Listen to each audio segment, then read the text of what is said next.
आशा करता हूं आप सब बहुत अच्छे होंगे। मेरा नाम है सिद्धांत अग्निहोत्री। स्टडी ग्लोस पे आपका बहुत बहुत स्वागत है। क्या हुआ तेरा वादा, ये दोस्ती हम नहीं तोड़ेंगे, दोस्त दोस्त ना रहा। यही गाने मुझे लगता है नरेंद्र मोदी गा रहे होंगे इस समय डोनाल्ड ट्रंप से। और डोनाल्ड ट्रंप क्या ही बोले, सैयारा तू तो यही सब कुछ हो रहा है अभी। अगर बात करते हैं तो हालात बहुत खराब हो चुके हैं। हाउडी मोदी, नमस्ते ट्रंप करवा लिए, बहुत बढ़िया कार्यक्रम। खैर नरेंद्र मोदी पर्सनली तो उन्होंने मतलब डोनाल्ड ट्रंप ने पर्सनली तो नरेंद्र मोदी की बुराई नहीं की है। वो तो अभी भी बोल रहे हैं मोदी हमारे दोस्त है, लेकिन हम टैरिफ जरूर लगाएंगे, तो जो उखाड़ना है उखाड़ लो। बाकी आप से बहुत कुछ कर सकता है, क्योंकि डीप वर्क, ये शानदार कोर्स आज आखिरी दिन है। आज फाइनली फोकस कूपन कोड खत्म हो जाएगा। क्लासेस कल से शुरू हो गई है दोस्तों। तो आज हम 2 रूल टेक्निक की बात करेंगे। कल हमने आइजनहार्ट टेक्निक की बात की थी। 1 महीना बस दे दीजिए, आपके डिस्ट्रैक्शंस खत्म हो जाएंगे। डिस्क्रिप्शन कमेंट बॉक्स में लिंक है। तो आप देख लीजिए कि पहले तो बोला जाता था कि दुनिया में अगर सबसे अच्छे दोस्त है तो डोनाल्ड ट्रंप और नरेंद्र मोदी है। ट्रंप एक नंबर का, क्या ही बोलूं, आप समझ लो, एक चू तो है ही है, साथ ही साथ बहुत ही बड़ा वाला है ये, है ना। ये एहसान फरामोश हमेशा से रहा है। इसने व्लादिमीर पुतिन को देखिए, व्लादिमीर पुतिन की वजह से ट्रंप आया था 2016 में। इसने क्या किया, सत्ता में आने के लिए इसने सबको सुनहरे सपने दिखाए। लेकिन मैं उस समय दोस्तों कह रहा था कि ये आ गया तो भारत की बर्बादी तय है। मैंने बोला था उस समय, आप देखिए मेरे लेक्चर्स उठा के। लेकिन तब आप लोग कहते थे कमेंट बॉक्स में, नहीं सर डोनाल्ड ट्रंप आ जाएगा, मजा आ जाएगी। भाई कोई भी आ जाता, मैं कहता हूं जो बाइडेन आ जाता, लेकिन डोनाल्ड ट्रंप ना आता। अब डोनाल्ड ट्रंप आ गया। अब ये आदमी क्या कह रहा है, इस आदमी ने आने से पहले हिंदू को लेकर, नरेंद्र मोदी को लेकर, इंडिया को लेकर, पाकिस्तान को लेकर बड़े बड़े बयान दिए। पाकिस्तान को खूब इसने क्रिटिसाइज किया। हिंदुओं को इसने खूब अपील किया कि बांग्लादेश में हम ये कर देंगे, हिंदुओं के खिलाफ हिंसा हो रही। कुछ भी नहीं किया दोस्तों, कुछ भी नहीं, बल्कि ट्रेड डील साइन करके बैठ गया बांग्लादेश से। ऐसे ही पाकिस्तान को नंगा कर देंगे हम, कुछ नहीं, पाकिस्तान को गोद में बैठा लिया। तो ये सारे वादे इसने तोड़ दिए हैं, और ये सारे वादे सबसे तोड़ेगा। तो ट्रू फ्रेंड गया तेल लेने, ट्रू फ्रेंड की बत्ती बना के उड़ा दिया इसने।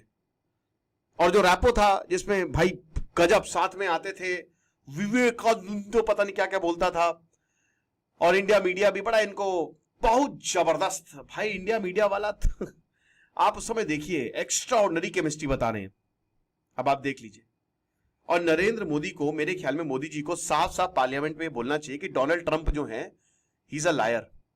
और डोनाल्ड, चलो आप इतनी बड़ी बात मत बोले, मैं कह रहा हूं कि चलो ये बड़ी बात हो जाएगी क्योंकि पर्सनल अटैक्स नहीं किए हैं। लेकिन डोनाल्ड ट्रंप ने ये बार बार नाम लेके बोला है कि मैंने मोदी जी से बात की और हमने वॉर रुकवा दिया। उन्होंने बोला ना, तो आप ये नहीं बोल सकते कि डोनाल्ड ट्रंप ने कुछ नहीं किया। ऐसा नाम लेके बोलिए ना।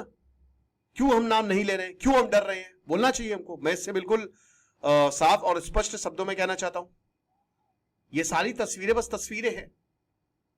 30 जुलाई को भारत पर 25% प्लस पेनल्टी। क्यों? क्योंकि तुम रशिया से तेल खरीद रहे हो। तो 43%, 25% प्लस 17% पहले दे रहे थे, ऊपर से पेनल्टी भी ले लो। और अभी किसी ने ये पूछा, किसी मीडिया वाले ने डोनाल्ड ट्रंप से कि 2016 में फर्स्ट टर्म में तो तुमने ऐसा कुछ नहीं किया भारत के साथ। तो पता है डोनाल्ड ट्रंप क्या बोलता है कि फर्स्ट टर्म में तुम जैसे बेवकूफों के साथ मेरा पाला भी तो नहीं पड़ा था। ऐसे बोल रहे हैं। तो भारत और अमेरिका के रिलेशंस पहले, जब से भारत आजाद हुआ है, अमेरिका के साथ बहुत अच्छे रिलेशन नहीं थे। अमेरिका ने एंटी इंडिया काम किया है। लेकिन अभी हम बात करते हैं तो चीजें बेहतर हुई हैं पिछले 2 दशकों में, 9/11 के बाद। लेकिन अब खेल खत्म होता जा रहा है। डोनाल्ड ट्रंप अमेरिका और भारत के रिश्तों को, लेकिन मुझे लगता है एक बार ट्रंप जाएंगे तो चीजें फिर से पटरी पे आ जाएंगी। लेकिन जब तक ये है तब तक पता नहीं क्या कर बैठे, यू नेवर नो। अभी रशिया में 2 न्यूक्लियर सबमरीन भेज दी है, पनडुब्बियां भेज दी है। अशोक मलिक ये बताते हैं कि काफी समय लगा, लेकिन अब हिल गए हैं टाइज।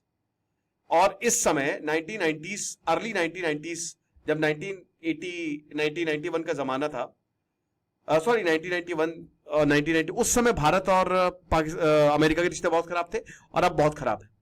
तो लोएस्ट टर्म्स पे हैं, ये चीज है। अब जब नरेंद्र मोदी डोनाल्ड ट्रंप से मिलने जा रहे थे, तब आपको पता है कि भारत ने बहुत सारे इंडियन इमाइग्रेंट्स को भारत भेज दिया था कि बेटा निकलो, तुम्हारा कोई मतलब नहीं है। 8 साढ़े 8 लाख के करीब। भारत ने जब मिलिट्री एक्शन लॉन्च किया जम्मू कश्मीर में, तब बार बार ट्रंप ने बोला कि मैंने डील करवाई। और ये अच्छा एक चीज समझो, ये कह रहे थे कि हमने भारत को बहुत अच्छी ट्रेड डील दी। कहां है बे, कहां है, किधर, यही पूछ लो। तुम कह रहे हो कि हमने भारत को बहुत अच्छी ट्रेड डील दी, किधर है वो डील, बिग ब्यूटीफुल डील, कहीं नहीं। सब बेवकूफ बना रहे, ये पागल के बच्चे सब हमको बेवकूफ बना रहे। तो ट्रंप इस तरीके की बातें करते हैं। अब जाहिर सी बात है कि इसमें मेन रीजन तो आपका ट्रेड ही है, क्योंकि डोनाल्ड ट्रंप ने मैनिफेस्टो में यही लिखा था कि हम इसी बल पे आएंगे।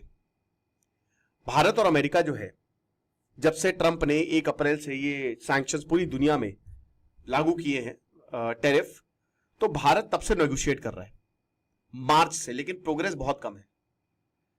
ट्रंप का जो प्रोटेक्शनिस्ट अप्रोच है वो एग्रीकल्चर और डेयरी सेक्टर में साफ दिख रहा है।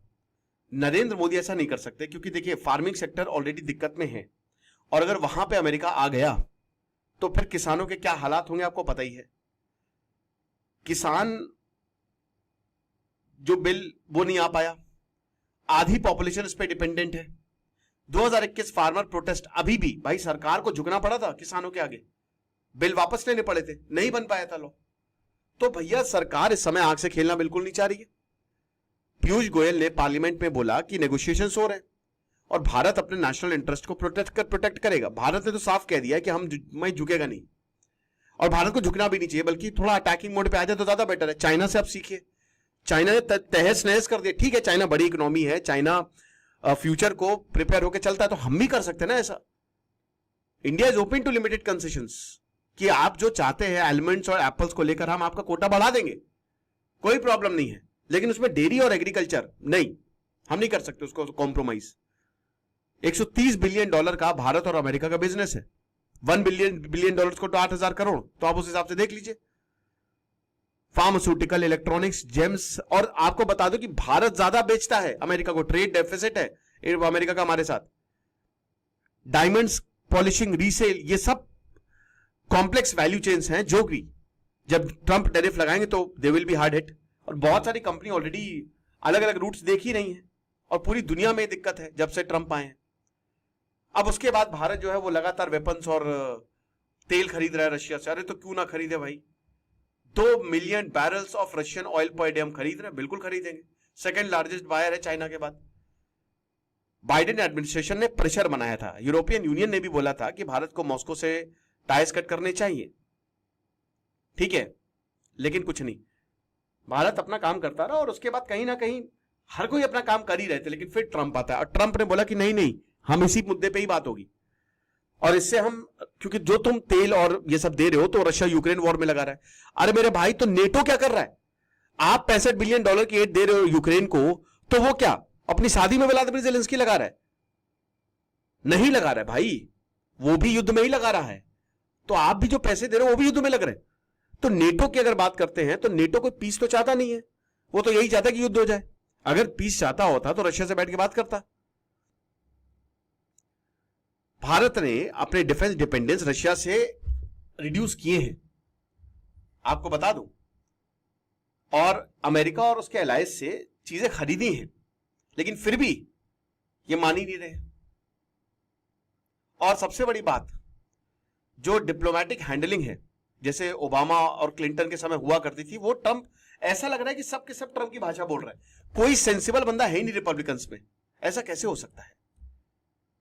भारत एक ऐसे अमेरिका से डील कर रहा है पिछले 35 सालों में, जो स्ट्रैटेजिक एल्ट्रुइज्म, बस हमको अपना ही चाहिए और हमको किसी से लेना देना नहीं है, और दूसरों को खराब करेंगे तो ठीक है, उससे डील कर रहा है। फिर जो डिप्लोमेटिक अपॉइंटमेंट्स है उस पर कंटिन्यूटी नहीं है। ट्रंप का सेकेंड टर्म आ गया है, ठीक है, और कोई भी एम्बेसडर नहीं है जिसने इस डायलॉग को हैम्पर किया हो, किसी ने सवाल तक नहीं उठाए हैं। तो ये जो की पर्सनल का एब्सेंस है, भारत ने इस इशू को भी रेज किया है कि इसकी वजह से दिक्कतें और ज्यादा बढ़ गई हैं। तो जो भी हो, भारत और अमेरिका या फिर मोदी और ट्रंप रिलेशन खत्म हो चुके हैं, बहुत बुरी तरीके से खत्म हो चुके हैं। ट्रेड पेनाल्टीज, डिप्लोमेसी की वजह से स्ट्रैटेजिक एम्पैथी है नहीं, जियोपॉलिटिकल डाइवर्जेंस, इन सब। तो भारत को बहुत ध्यान से सोचना पड़ेगा। बाकी कोर्स का लिंक डिस्क्रिप्शन कमेंट बॉक्स में है। Thank you so much.